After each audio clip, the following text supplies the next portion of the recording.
Good morning. I want to thank you all for having me and invite you to go to our webpage, skeptic.com, and check out Skeptic Magazine. We are a science organization. We believe that science is the coolest thing ever invented, the best tool we have for understanding how the world works, including trying to answer moral questions. My next book is called The Moral Arc of Science, How Science Has Bent the Arc of the Moral Universe. I mean by science, reason and empiricism, thinking and seeing, hypothesizing and testing to see if something is true or not. My inspiration comes from the great Martin Luther King Jr.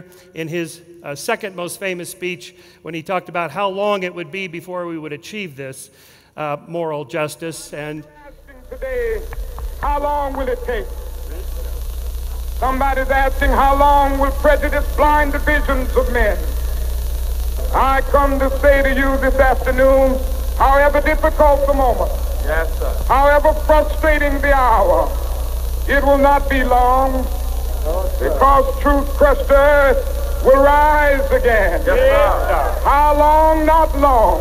Yes, sir. Because no lie can live forever. Yes, sir. How long? Not long. How long? Because you shall reap what you sow. Yes, sir. How long? Not long. How long?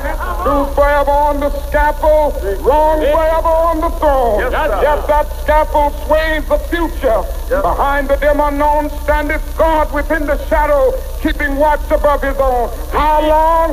Not long. Because the arc of the moral universe is long, but it bends toward justice. How long did it take? 4 months.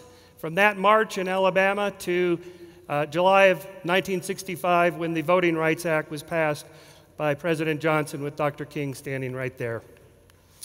In fact, the moral arc has been bending toward justice for a lot of different groups and issues. Voting rights, I've tracked here the data on states that have passed laws allowing women to vote. The United States in 1920, and Mexico in 1947, and all the way up to, well, Saudi Arabia, hopefully in 2015, will be the last to go. The Vatican City, never. So that tells us where one of the problems lies in holding back the moral arc. In fact, just the narrowing of the dates between when men get the vote and women got the vote has itself been progressing. There's a moral arc there, from hundreds of years to tens of years to no differences. Here's the moral arc of universal suffrage. The blue line is everybody in a country can vote. The red line, by the way, which is a different lecture, is how much money people make in a country. Democratic countries are wealthier than non-democratic countries. It's a good thing to give everybody the vote because everybody's better off that way. Here's the moral arc of democracy. These are democracies that have been rated very highly by the Polity Project, escalating after the Second World War and peaking there in our generation. Here's the moral arc of slavery abolition. These are the number of states that have abolished slavery. Again, you're seeing these sort of hockey stick type curves. Here's the abolition of torture, judicial torture by states. All states have now, at least officially, legally, banned the use of torture. I know the United States is on the list, and it seems like you hear things about torture, so it's not a perfect arc. We're getting there. Here's death penalty abolition, practiced almost nowhere, even where it's legal and illegal in most cases. There's a moral arc of murder decline, the rates from almost 100 per 100,000 to less than 1 per 100,000 in most European countries now. This is moral progress. There's even moral progress in war. On the left there you see states, pre-states, hunter-gatherer groups, horticultural groups, and then off to the far right in the teeny little boxes there are modern states. So as a percentage of the population that dies in warfare, you're better off living in a state society than a pre-state society. Genocides have been decreasing dramatically since the Second World War. Even a tragedy like Rwanda is just a bump compared to the way things used to be.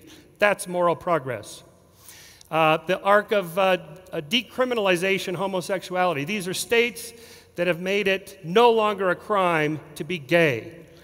That's a remarkable achievement just in the last few decades. And that goes along, of course, with the moral arc of gay bigotry decline. That is, people answering questions on surveys about how they feel about gay marriage and homosexuality and so on, are moving in the right direction. Nevertheless, still some people believe that gay marriage is immoral, so we have a ways to go. But even those who support gay marriage tend to say that it's not a moral absolute good because there are no moral absolutes. They like to say nothing is written in stone.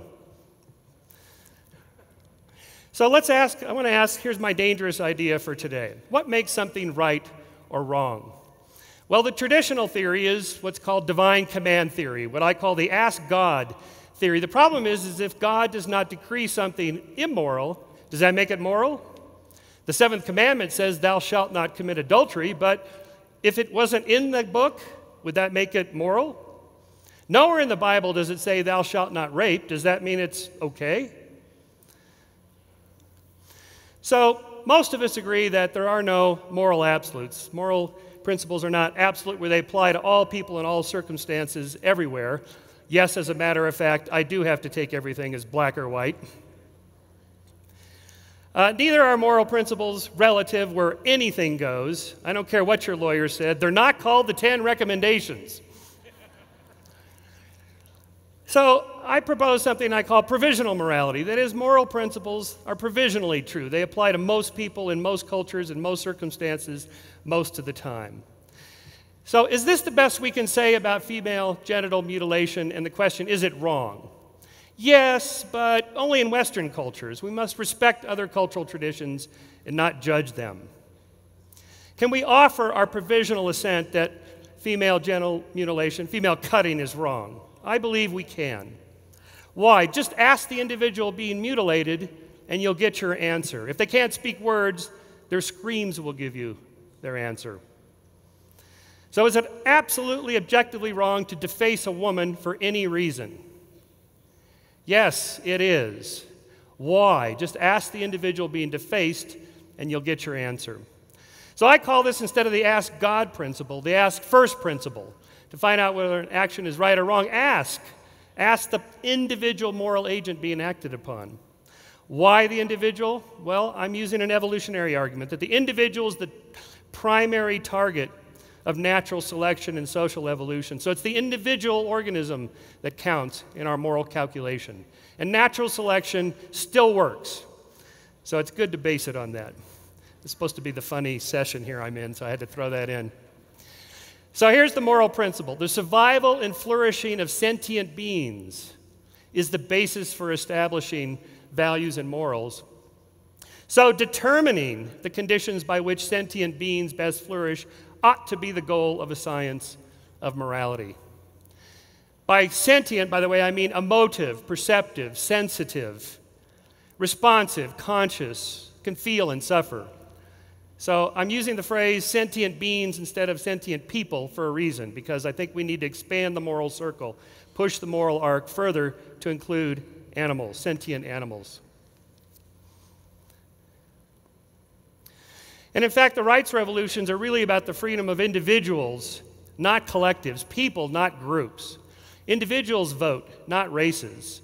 Individuals want to be treated equally, not groups. It's individual sentient beings who perceive and emote and respond and love and feel and suffer, not populations and races and groups and tribes and states and nations. In fact, rights protect individuals, not groups. In fact, many rights protect people from being discriminated as a member of a group. Okay, there's a reason we have to do this, so I need to have a show of hands here. We're going to do a little experiment, so if you can bring up the house lights. This is the famous trolley experiment. If you've heard this 20 times, I'm sorry. But so that's you in the audience. You're standing at the switch, and this trolley car is about to run over those 5 people. Unless you throw the switch, and then it runs over the 1 person. So my question to you is, would you kill the 1 to save the 5? How many would throw the switch? Just throw that switch. It's just a switch. You get to save 5 people. That's a simple moral calculation. All right, how about this one? Oops, sorry.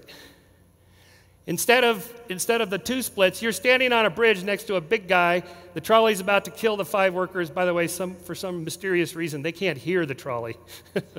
Nevertheless, it's just a thought experiment. They're about to kill the 5 workers unless you take the big guy and physically throw him off. I mean, you got to just hip check him right off the bridge. Boom, down on the track he goes. Splat, he stops the train, and it saves the 5. How many of you would grab the guy and just throw him off the bridge? All right, we got about a quarter of the original vote there, so that's a good sign. What's the difference between the first scenario and the second? It's the same moral calculation. What I want to ask in this old thought experiment is, did anybody ask the guy on the bridge if it's okay? Did anybody ask the guy on the track if it's okay if you throw the trolley on top of him instead of the 5? So back to our individual morality. And so my second dangerous idea for the day is that I'm bridging the is-ought fallacy. This is a traditional problem in philosophy, that the way something is in nature, slavery, predation, parasitism, and so on, is not the way it ought to be. Yeah, sometimes, but sometimes not. Sometimes the way things are should direct us the way things ought to be. For example, we need to eat and reproduce and get along with each other because we're a social species. So we ought to eat, we ought to avoid predators, we ought to find mates, and we ought to get along with our social group. And we do. We do through food sharing and bonding and cooperation and altruism and friendship and love and so forth. There's a whole book on this called Moral Origins about bullying and free riding and how destructive it is to small groups, and how groups then employ mechanisms to deal with bullies. You punish them, you ostracize them, you shame them, and if they're really nasty bullies, you take them out on a hunt and you come back without them. So the way things are, bullies disrupt communities. The way it ought to be, we ought to do something about bullies. There's a famous experiment in which you give people in a common goods game, you give people a wad of money and everybody gets to put some of the money into the pot, and then the pot doubles and it gets divided evenly amongst everybody.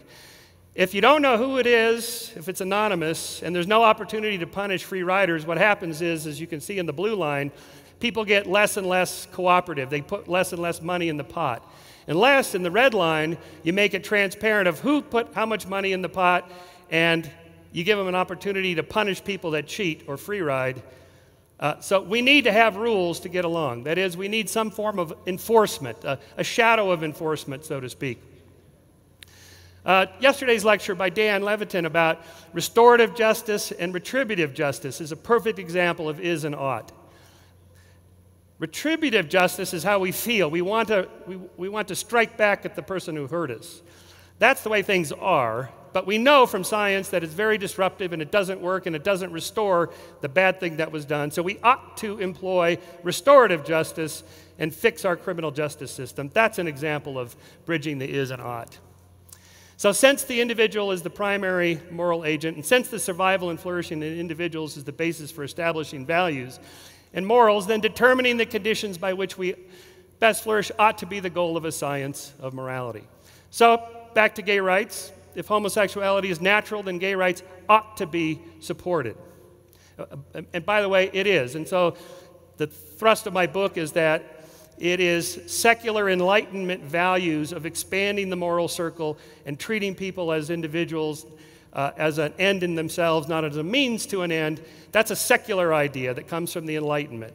Religion does not push the moral arc, it follows in its wake.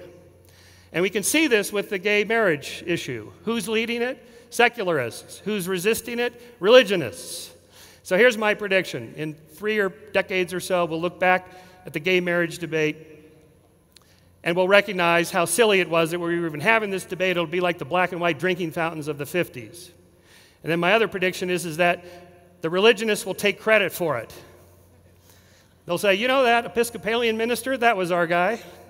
But just note who's actually driving it and who's not now, as a current experiment of past historical trends like this. So I'll finish with just one an actual experiment. What's the best way we should live together as a community? Democracies, we know, are the best forms of social systems for the survival and flourishing of sentient beings. Here's just a data set on the Correlates of War project by Bruce Russett and John O'Neill, showing that democracies are less likely to fight one another. And if you have two democracies, highly rated versus a democracy and an autocracy, what you get is these results. Democratic disputes decrease by 50% when both countries are fully democratic. And when one of them becomes autocratic, the rates of violence go up by 100%. So the formula is that as democracies increase, violence decreases. And you can see it here, and I'll just finish with this last example here. This is the difference between North Korea and South Korea. There's a 1,750% difference in GDP and quality of living, as you can see here in the difference between North Korea and South Korea in the satellite photo, and the difference in height between North Koreans on the left and South Koreans on the right. So the bottom line is that once science tells us the way things are, it can inform us on the way things ought to be. We ought to spread democracy. We ought to spread reason and science as a tool for solving social problems, including moral problems. Thank you.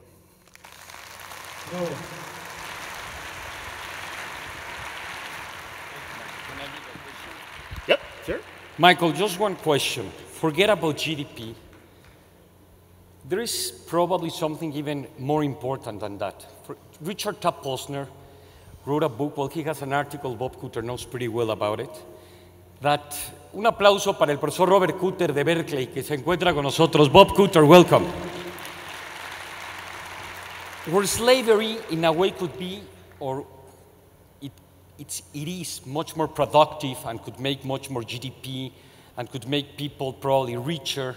I mean, not the slaves, of course, but it's really the issue, the GDP, because there are some cases like slavery that probably you could make much more money or much more and increase the GDP, but that doesn't make it. Yes, of course, right. Yeah, no, it's a great question.